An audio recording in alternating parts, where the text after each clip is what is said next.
Imagine waking up in a pitch-black steel cage, 5 feet wide by 9 feet long, cold concrete beneath your bare feet. In the distance, you hear the faint sound of city traffic, music playing, people laughing. Across the bay, a beautiful city lights up the night sky. But you can never go there. Never again. What you are about to hear is the true story of the most notorious, inescapable prison in human history. Alcatraz Federal Penitentiary, a fortress built on a desolate rock surrounded by treacherous ocean waters. But how did 3 ordinary men vanish from this island in a single night, leaving behind one of the greatest unsolved mysteries of all time? We have all heard of high-security prisons, but Alcatraz was different. It was not built to rehabilitate criminals, it was built to break them. This was where America sent the worst of the worst. The convicts no other facility could handle. The guards had a famous saying, "If you break the rules, you go to prison. If you break the prison rules, you go to Alcatraz." Alcatraz sat on an isolated rock right in the middle of San Francisco Bay, just 1.25 miles from the mainland shore. To a skilled swimmer, a mile does not sound far. So why was an escape considered impossible? The answer lies in 3 terrifying barriers. First, the water temperature. The ocean surrounding the island is bone-chillingly cold. 20 minutes in those icy currents and hypothermia sets in. Your muscles freeze, your heart rate plummets, and your body simply shuts down. Second, the currents. The bay is plagued by violent, unpredictable tides. Even if you tried swimming toward the city, the current would drag you straight out into the vast, freezing expanse of the Pacific Ocean. Third, psychological terror. The prison authorities actively spread rumors among the inmates that the waters were infested with man-eating sharks. Even if a prisoner managed to scale the high walls, the ocean itself was a death sentence. Life inside Alcatraz was designed to crush the human spirit.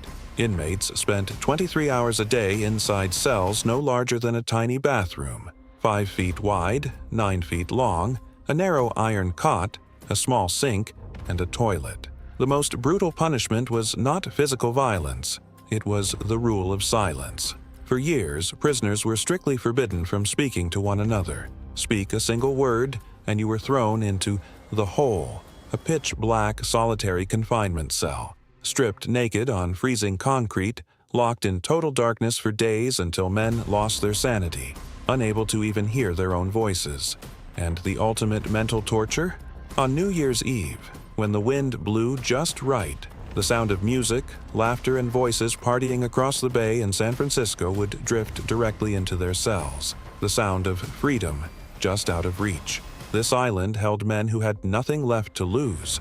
Men like Al Capone, inmate number 85, who went from ruling the Chicago mob to sweeping floors and playing a banjo in his cell. Or Robert Stroud, the Birdman of Alcatraz, who spent 17 straight years in solitary confinement. Men with no hope left, driven to attempt the unthinkable. June 1962. 3 inmates decided to attempt what no one had ever accomplished. Frank Morris, an inmate with an IQ of 133, near Einstein-level intellect, along with 2 brothers, John and Clarence Anglin. Behind the air vents in their cells lay an unguarded utility corridor leading up to the roof. But the vents were covered by thick concrete and heavy iron grills. So what did they do? They stole metal spoons from the cafeteria.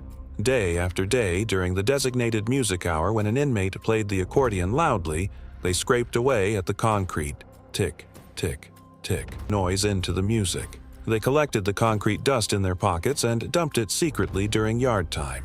Over months of painstaking work, they widened the holes just enough for a human body to squeeze through. To cross the freezing bay, they stole over 50 rubber raincoats, gluing and stitching them together into a makeshift inflatable raft. They used the accordion's bellows as a manual air pump. And to trick the guards during nighttime bed checks, Frank Morris created decoy heads out of soap, toilet paper, and concrete dust, decorating them with real human hair gathered from the barbershop floor. On the night of June 11, 1962, they placed the dummy heads under their blankets, squeezed through the wall vents, climbed the utility pipes to the roof, slid down 50 feet of piping to the shoreline, inflated their raincoat raft, and launched into the pitch-black, ice-cold waters. The next morning, at 6:30 a.m., a guard reached into Morris's cell, tapped the sleeping inmate, and the dummy head rolled off the pillow onto the floor. Alcatraz erupted.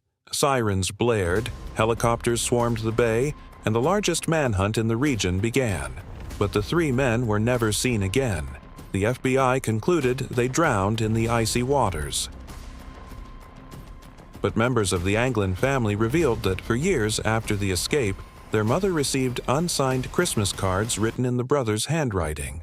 In 2015, a photograph surfaced allegedly showing the brothers alive and well in Brazil in the 1970s. Today, Alcatraz stands silent, a museum frozen in time. But one question still haunts history. Did Frank Morris and the Anglin brothers conquer the impossible and escape to freedom? Or did the dark, freezing waters of San Francisco Bay claim their lives forever? If you were trapped in that dark cell, looking across at the city lights, would you have risked everything to jump into that icy sea? If this story kept you on the edge of your seat, hit that like button right now. Subscribe and turn on notifications so you never miss another deep dive into history's darkest mysteries. Drop a comment below with your thoughts and let us know what story we should uncover next. Take care, and until next time.